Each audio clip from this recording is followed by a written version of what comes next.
Uber drivers are denying rides to riders. One woman was rejected 14 times? Sir, it's federal law. Yeah, I know it's federal law. Put him on the floor, you're gonna see. People are outraged. If you don't like that a driver can get kicked off Uber because one rider files a discrimination complaint, your issue should be with Uber's appeal process. I feel frustrated because I have to plan my day. I can't do things on a whim. I have to plan it days in advance. As they complained, more horror stories came out. There were pranks gone wrong, ignored criminal records, exclusive, Uber driver accused of assault had done prison time for a felony, passed background check anyways. We did our research and we got to the bottom of what happened and why it happened. We have a full kettle and it's about to spill. Before I get into the story, I just want to put out a disclaimer. Please do not send any hate to Uber, Lyft, or anyone else involved in this story. This video is simply meant to report on the news and give some insight on the situation.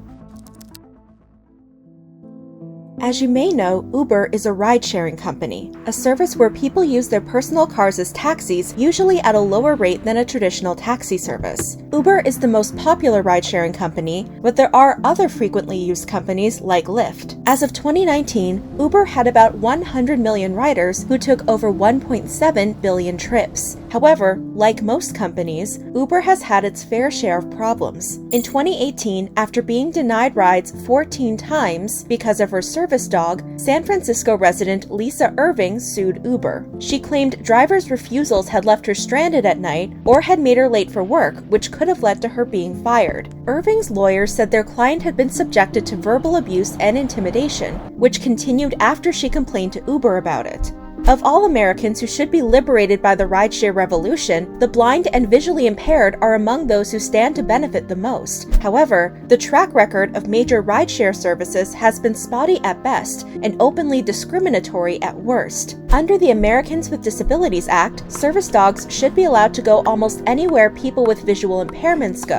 An investigation done by an independent arbitrator suggested Uber drivers were being taught to deny rides to people with service animals in a way that didn't break ADA guidelines. This wasn't the first time Uber has been accused of ableism. In 2017, Valerie Joseph filed a class action lawsuit accusing Uber of discriminating against New York City riders with disabilities by not supplying enough accessible vehicles. Uber offers wheelchair-accessible vehicles through its Uber Wave service, but this lawsuit claims Uber only offers a small number of vehicles that can still be used by riders who don't have disabilities, meaning they're often busy when riders with disabilities need them. The lawsuit was filed on behalf of a number of advocacy groups and individuals, including the Brooklyn Center for Independence of the Disabled, Taxis for All campaign, and Disabled in Action of Metropolitan New York. A spokesperson for Uber said the company had already taken steps to help serve riders with disabilities. They said their company had offered monetary incentive to drivers of wheelchair-accessible vehicles. Uber's technology has expanded access to reliable transportation options for all riders. While there is certainly more work to be done, we will continue advocating for a solution that offers affordable, reliable transportation to those who need a wheelchair-accessible vehicle. Still, riders with disabilities say it isn't enough. I feel frustrated because I have to plan my day. I can't do things on a whim. I have to plan it days in advance. The plaintiffs asked the court to require Uber to put a plan in place to ensure full and equal access to its riders who require accessible transportation. Disability advocate Ryan Honick started recording and documenting his experiences being a rideshare user with a service dog. I'm not gonna take you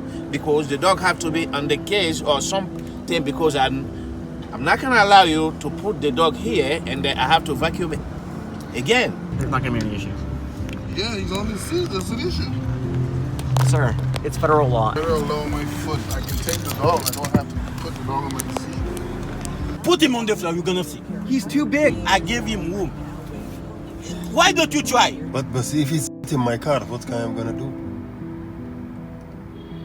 He's not going to. That's not how trained service dogs function. Another disability advocate who asked to remain anonymous claimed Uber drivers denied her a ride 5 times in a week. She had recorded part of an interaction with an Uber driver where the driver got out of the car to argue with her and left her on the curb. The activist said she had reached out to Uber about having the driver trained in ADA compliance, but said Uber banned the driver instead. When the activist posted about her experience, she received abuse, anti-Semitism, and was doxxed a number of times. Most people who were upset with her felt it wasn't fair the advocate caused a low-wage worker to lose his job. My Grubhub driver refused to spoon-feed me, a disabled adult, self-diagnosed ADHD, why I was right to call the police. Other disability activists and Twitter users defended the activist. Companies like Uber and DoorDash couldn't pay for a better situation than this. Rather than being held accountable for the culture that allows ableism and discrimination, people are vilifying us, disabled people, for speaking out on it. Your worker advocacy is corporate PR. Drivers don't get paid nearly enough in general, sure. Saying they don't get paid enough to let a disabled person sit in their car is total bullshit and makes you a person though. Speaking as a disabled person and a workers' rights person, if you don't like that a driver can get kicked off Uber because one rider files a discrimination complaint, your issue should be with Uber's appeal process. It's a just cause issue, not a stop snitching issue. Disability advocates said there are easy solutions to the problems. One idea is allowing drivers to mark that they have a severe dog allergy and allowing riders with service dogs to mark it on their profile, and the system would automatically not match them. Activists also say if a driver discriminates against someone for their medical equipment, which service dogs legally are, they should be given training and the opportunity to do right in the future, not automatically let go after one mistake. A spokesperson for Uber told the Daily Dot they investigate all reports of alleged discrimination and their drivers are required to adhere to all laws regarding disability accommodation. As we can see, rideshare companies have been called out multiple times for discrimination against people with disabilities. However, rideshare companies have also been called out for a number of other reasons that are pretty alarming.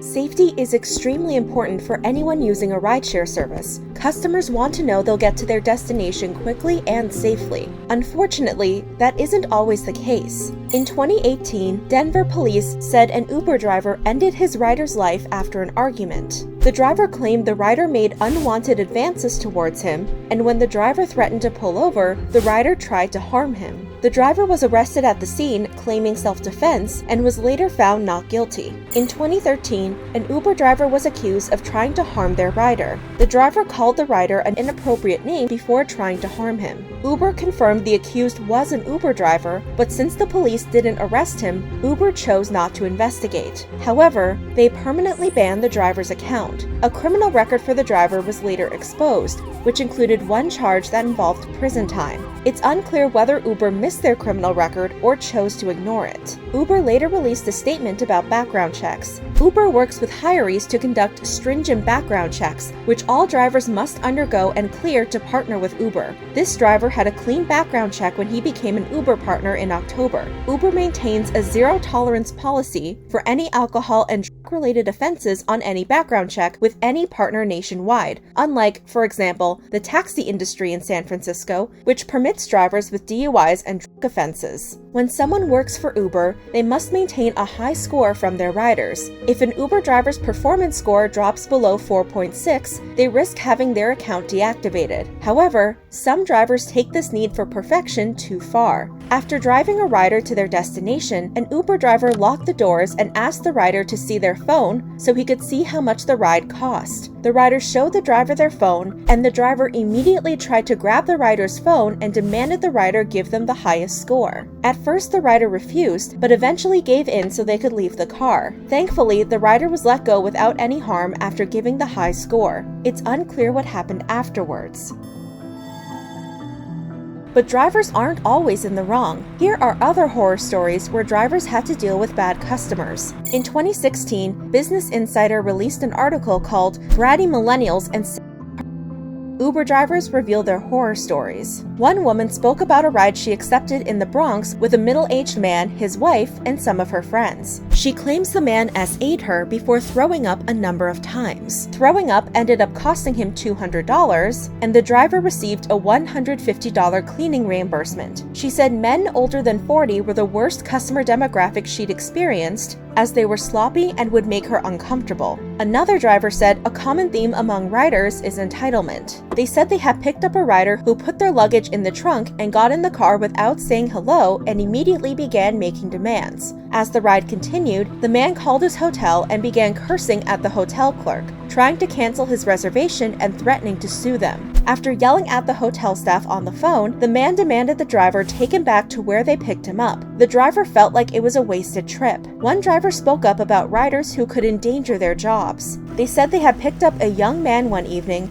and the ride went smoothly, but afterwards, the young man submitted a false report claiming the driver had driven dangerously in order to get his $13 refunded. The driver was upset because the lie could have cost them their job. Uber had issued the driver a warning, but luckily the driver was able to prove they were driving safely and at the speed limit. In 2016, a Reddit user posted a thread asking Uber drivers to share their horror stories. One driver recalled a recent event where they had picked up two young girls late at night. They said the riders were quiet and everything seemed fine, until they watched their dashcam footage back and saw the girls trying to harm the driver with a weapon through the back of their seat, and they had made weapon-shaped hand gestures towards the driver. It isn't always young people causing problems. Another driver said one night they picked up a couple in their 40s from a restaurant. The pair began arguing and the husband pulled a weapon on his wife and the driver. The driver kicked the pair out of the car, then drove to the police station and reported the incident. Luckily, his car had a camera that recorded the entire event. One of the most disturbing stories happened in Arizona in 2019, when a 39-year-old pregnant Lyft driver picked up a young man. The young man used a weapon to end the pregnant driver's life. Lyft released a statement expressing their sympathies to the family of the driver. They also stated they had suspended the young man's Lyft account and were working with authorities to find him. The man was found through the car's GPS system and was charged. In 2021, YouTubers the Stokes Twins pleaded guilty after getting in trouble with the law for pretending to rob a bank as a prank. The brothers ran through a public area as if they had just robbed a bank, alarming the people around them.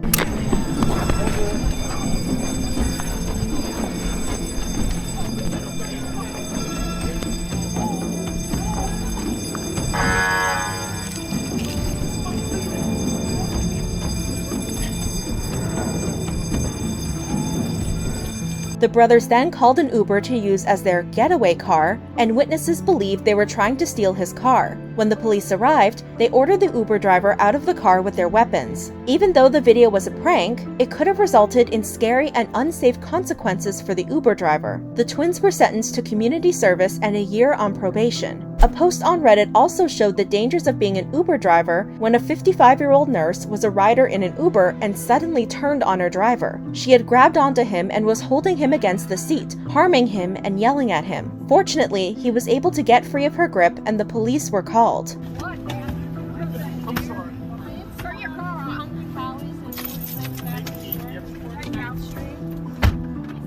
We need the cops here like now. Oh my God. Lock your door. The woman was arrested and was allegedly intoxicated during the incident. She was later released on a $15,000 bond. So, what's the big issue? How many modern sharing businesses rely on trust, including Uber and Airbnb, and how we need to take precautions for our safety.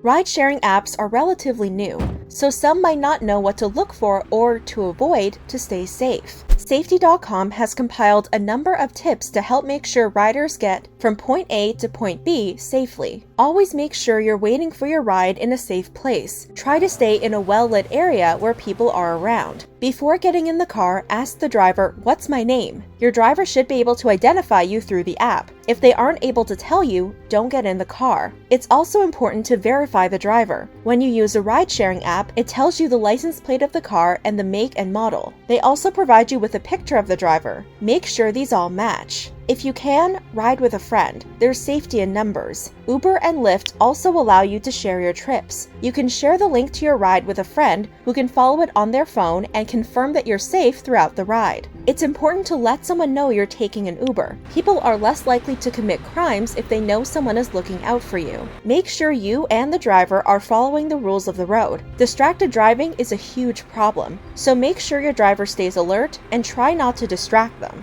Another important rule is to wear your seatbelt. Should an accident occur, you want to be safely supported. You also need to make sure traffic is stopped before getting out of your ride. Make sure there's no cars, cyclists, or pedestrians in the way before exiting. Also, be careful about what you share with your driver. Casual conversations are fine, but be cautious if they try to ask about personal details. A big rule for safety is trusting your gut. If something doesn't seem right, speak up. Your well-being and safety are the most important things. If you're not comfortable, never hesitate to cancel a ride or ask the driver to safely pull over so you can get out and call for another ride. The final tip is to give feedback about your driver and your ride. If something suspicious happens, report it. You may have gotten away from the situation okay, but it's important to help future riders stay safe. With so many new sharing apps coming out, it's exposing how trusting we are of other people. We want to see the good in people, so we share rides with apps like Uber and Lyft, or we share our homes and spaces with apps like Airbnb, and we even trust people to walk our furry friends with apps like Rover. However, we need to ask ourselves if we're being too trusting. We've been sharing things for centuries. We share food, clothes, books, basically any personal belongings someone might need. We've heard about the dangers that can come from using ride-sharing apps, but dangers come with every sharing app. At the end of the day, not everyone has the best intentions, so it's helpful to know ways we can protect ourselves in case we run into these messy situations. While Uber and Lyft provide great services that are helpful to millions, they do come with their dangers. However, if we work on keeping ourselves safe and we look out for others, these services can continue to thrive and provide the help we need. Have you ever had an issue with ride sharing? Will you continue to use these services? Let me know in the comments below. If you like this video, hit the like button. To keep up on all the tea, consider subscribing to the channel.